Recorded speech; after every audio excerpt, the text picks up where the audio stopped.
कहानी धरती की, जहां धरती बोलेगी और हम सब सुनेंगे। एक ऐसा कार्यक्रम जो आपको ले जाएगा धरती के सफर पर, जहां विज्ञान के जरिए हम समझेंगे उसके पुराने रहस्य, बदलता स्वभाव और उनसे जुड़ी रोचक जानकारियां।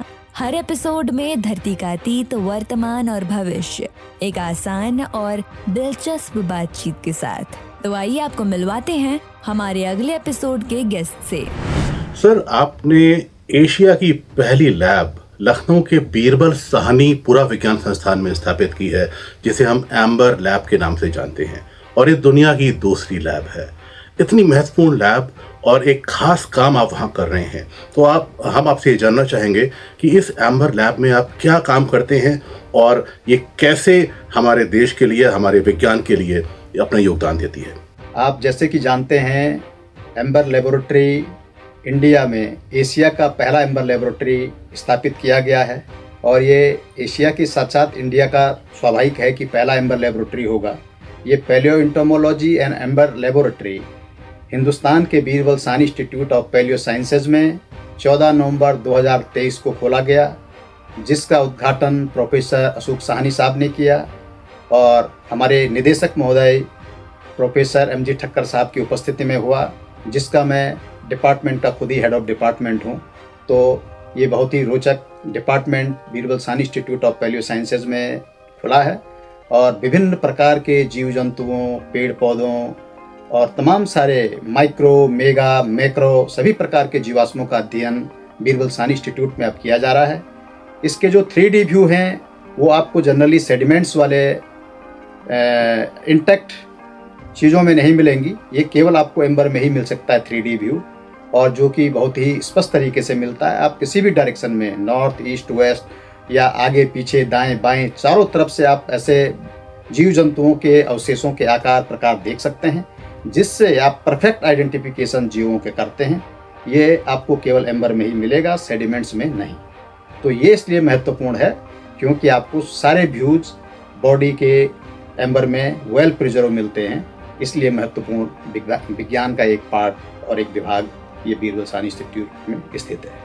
तो साहब, यहाँ पर हमें आम शब्दों में आप बताइए कि ये एम्बर होता क्या है, क्योंकि हम जब एम्बर शब्द सुनते हैं तो जैसे हमें पता है कि ये पेड़ की राल है, गोंद है, और 5 करोड़ वर्ष पहले जो ये गोंद या राल निकल के आई और वो अब जीवाश्म बन गया है, तो इसको हमें आसान शब्दों में आप कैसे समझाएंगे? एम्बर आप जानते हैं, जो पेड़ों से गोंद निकलता है, जिसको हम लोग रेजिन कहते हैं आज के टाइम पे, बेसिकली ये है।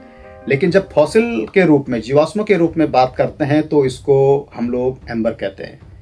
ये इन्हीं में सारी चीज़ें जो इंटैक्ट रहती हैं, ट्रैप्ड, इनको बायोटा कहते हैं, और इस राल को, इस रेजिन को एम्बर कहा जाता है। आज से 5 करोड़ साल पहले के समय में जाते हैं गुजरात यानी पश्चिम भारत, और वहां पर आप तलाश करते हैं एम्बर फॉसिल्स की। तो क्या ऐसा खास है हमारे पश्चिम भारत में, गुजरात रीजन में, जहां पर आपको ये दुर्लभ चीजें मिलती हैं? एम्बर केवल हमें वेस्टर्न इंडिया के कैम्बे बेसिन में, यानी खंबात की खाड़ी में शुरुआती दौर में 2004 से 2015-16 तक मिले, जो कि बहुतायत मात्रा में मिले। और बहुतायत मात्रा में मिलने के अतिरिक्त इनके अंदर हमें जीवाश्मों के अवशेष भी बहुत मात्रा में मिले।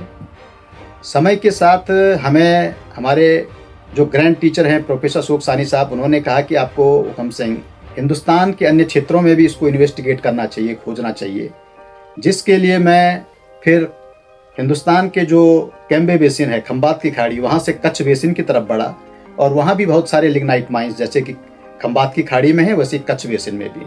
तो जब मैं कच्छ बेसिन में गया तो मैंने वहाँ पे खोज शुरू की, तो मुझे वहाँ भी लिग्नाइट पेड्स में बहुत सारे मात्रा में ये एम्बर मिला।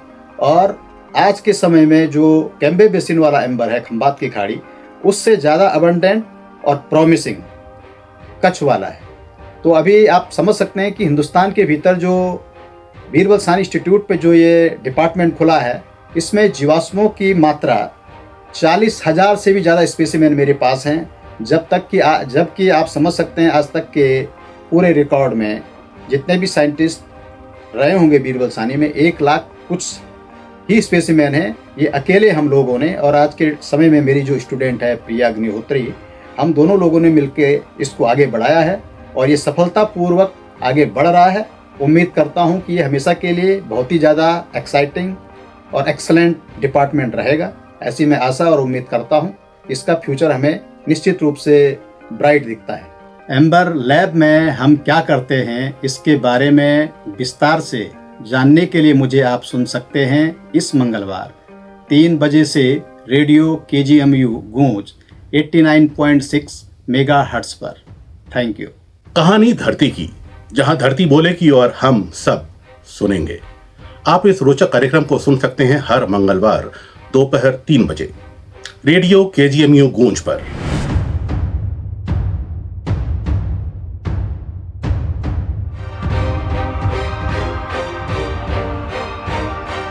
तो ये थी एक झलक, लेकिन असली बातचीत अभी बाकी है। अगर आप इस विषय को थोड़ा और गहराई से समझना चाहते हैं तो जुड़िए हमारे साथ रेडियो KGMU गूंज 89.6 मेगाहर्ट्ज पर।